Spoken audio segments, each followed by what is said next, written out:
ಇವತ್ತು ಇಡೀ ಕರ್ನಾಟಕನೇ ಖುಷಿ ಪಡೋಂಥ ವಿಷಯ.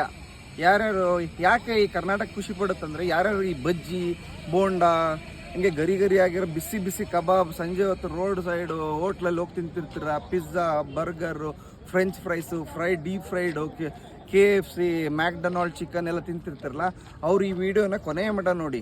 ಸೊ ನಾವು ಮನೇಲಿ ಈ ಈಗ 3 ಥರ ಫ್ಯಾಟ್ಸಲ್ಲಿ 3 ಥರ. ಒಂದು unsaturated which is good for health, saturated fats which are very bad for our health, ಇನ್ನು ಟ್ರಾನ್ಸ್ ಫ್ಯಾಟ್, ಇದು ಎಲ್ಲಕ್ಕಿಂತ ಡೇಂಜರಸ್. ಯಾಕೆ ಅಂತ ಹೇಳ್ತೀನಿ.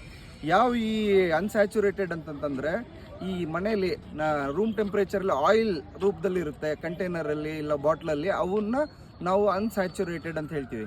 ಸೊ ಅದು ನಮ್ಮ ಹೆಲ್ತಿಗೆ ಒಳ್ಳೆಯದು, ಅದರಲ್ಲಿ ನಮಗೆ ಗುಡ್ ಅಮೌಂಟ್ ಆಫ್ ಕೊಲೆಸ್ಟ್ರಾಲ್ ಸಿಗುತ್ತೆ. ಈ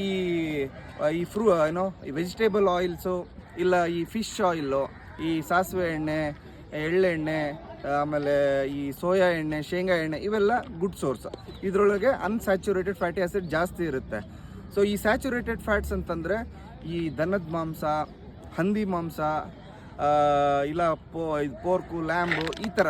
ಆಮೇಲೆ ಡೀಪ್ ಫ್ರೈ ಆಗಿ ಕರೆದಿರೋ ಇದರೊಳಗಡೆ ಅನ್ಸ್ಯಾಚುರೇಟೆಡ್ ಫ್ಯಾಟ್ಸ್ ಜಾಸ್ತಿ ಇರುತ್ತೆ. ಚೀಸು, ಆಮೇಲೆ ಈ ಬಟರು, ಚೀಸ್ ಸ್ಪ್ರೆಡ್ ಎಲ್ಲ ಇರುತ್ತಲ್ಲ, ಇದರೊಳಗೆ ಜಾಸ್ತಿ ಇರುತ್ತೆ.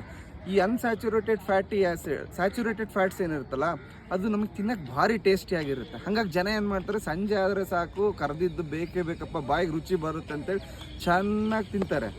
ಅರ್ಥಾಯ್ತು. ಅದರಿಂದ ನಮಗೆ ಹೆಲ್ತಿಂದು ಭಾಳಷ್ಟು ಎಫೆಕ್ಟ್ಸ್ ಆಗುತ್ತೆ. ಏನೇನಾಗುತ್ತೆ ಅಂತಂದ್ರೆ, ಒಂದು ಒಬೆಸಿಟಿ, ಎರಡನೇ ಒಬೆಸಿಟಿ ಬಂತ ನಿಮಗೆ ಟೈಪ್ 2 ಡಯಾಬಿಟಿಸ್ ಬಂತ, ಅದ್ರ ಜೊತೆಗೆ ನಿಮಗೆ BP, ಅಥೆರೋಸ್ಕ್ಲೆರೋಸಿಸ್ಸು, ಆಮೇಲೆ ಹಾರ್ಟ್ ಅಟ್ಯಾಕು, ಕೊಲೆಸ್ಟ್ರಾಲ್ ಜಾಸ್ತಿ ಆಗಿಬಿಟ್ಟು ಸ್ಟ್ರೋಕ್ ಆಗೋ ಚಾನ್ಸಸ್ಸು, ಅದ್ರ ಜೊತೆಗೆ ಬೇರೆ ಬೇರೆ ರೀತಿ colorectal cancers, pancreatic cancers, breast cancers, ಇವೆಲ್ಲನೂ ಆಗುತ್ತೆ.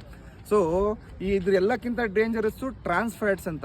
ಯಾವಾಗ ಒಂದು ಎಣ್ಣೆನ ರಿಪೀಟೆಡಾಗಿ ಕರಿತೀವಿ, ಈಗ ಯಾರು ನಿಮಗೆ ಈ ರೋಡ್ ಸೈಡ್ ಹೋದಾಗ ಹೊಸ ಫ್ರೆಶ್ ಎಣ್ಣೆ, ಸನ್ಫ್ಲವರ್, ಶೇಂಗಾ ಎಣ್ಣೆ ಹಾಕಿ ಮಾಡಲ್ಲ, ಕರ್ದಿದ್ದನ್ನೇ ಕರ್ರಗಾಗಿರುತ್ತೆ.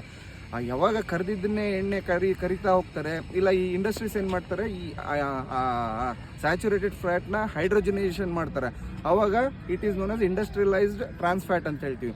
ಅದು ಭಾಳಷ್ಟು ಡೇಂಜರ್. ಹೈಡ್ರೋಜನೇಷನ್ ಮಾಡಿದಾಗ, ಇಲ್ಲ ಹೈಡ್ರೋಜನ್ ಅದ್ರ ಜೊತೆಗೆ ಮಿಕ್ಸ್ ಮಾಡಿ ನಾವು ಇದು ಮಾಡಿದಾಗ, ಪ್ರೊಸೆಸ್ ಮಾಡಿದಾಗ ನಮಗೆ ಟ್ರಾನ್ಸ್ ಫ್ಯಾಟ್ ಬರುತ್ತೆ. ಸೊ ಇದು ಕಂಟೆಂಟು ನಮಗೆ FSSAI ಪ್ರಕಾರ ಇವತ್ತಿನ ದಿನಕ್ಕೆ 1-2% ಮಾತ್ರ ಇರಬೇಕು. ಅದಕ್ಕಿಂತ ಜಾಸ್ತಿ ಆದಾಗ ನಮ್ಗೆ ಈ ಥರ ಎಲ್ಲ ರೀತಿಯ ಬ್ಯಾಡ್ ಹೆಲ್ತ್ದು ಸೈಡ್ ಎಫೆಕ್ಟ್ಸ್ ಬರುತ್ತೆ. ಸೊ ಹಾಗಾಗಿ ಯಾರ್ಯಾರು ಇದನ್ನು ಟ್ರಾನ್ಸ್ ಫ್ಯಾಟ್ಸು ಇಲ್ಲ ಈ ಸ್ಯಾಚುರೇಟೆಡ್ ಫ್ಯಾಟ್ ಯೂಸ್ ಮಾಡ್ತಾ ಇದ್ದಾರೆ, ಇವತ್ತೇ ಕಡಿಮೆ ಮಾಡಿ.